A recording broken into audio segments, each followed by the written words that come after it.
The annual Martin Luther King Youth Rally was postponed during the storms last week, and today school students from around Lincoln gathered to talk about the legacy of the fearless leader who fought for equality for all. 10 11's Chanel Taylor McCarthy spoke with organizers as well as founders of the movement here in the capital city. Today was the 29th commemoration of the Martin Luther King Youth Rally in Lincoln. Since 1994, after a call to action, professionals across Lincoln put together an organization to push students in the capital city to find their voice and be leaders in their communities. The day opened up with Lift Every Voice and Sing, setting the tone for a day of reflection for the men and women who dedicated their lives to positive change.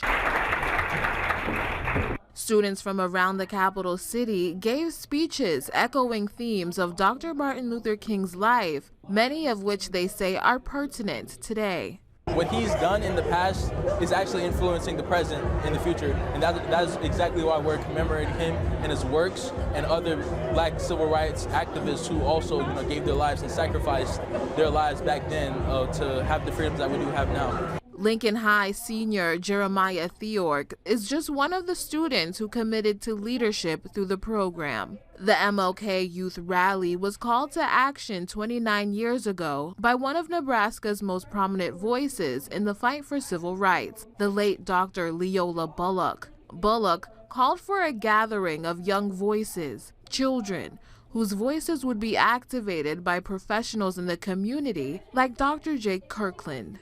We must not forget all that he stood for, who paved the way for many of the privileges these young people are having today.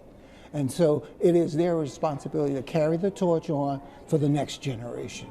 Kirkland is one of the Youth Rally's co-founders and notable voice on UNL's campus after serving over 3 decades at the university. He says through the program, children across the community undergo powerful leadership development, rearing them to become the pioneers of tomorrow. It does something to them. It just brings that quality out of them and what have you. And then any and all organizations could use leadership of color, so to speak, as a positive means to getting things done. Dr. Kirkland says he believes if MLK were still here today, he would see some of his dreams that have come into fruition, but he would know there is still so much more to be done. You can read more about today's youth rally at our website, 1011now.com.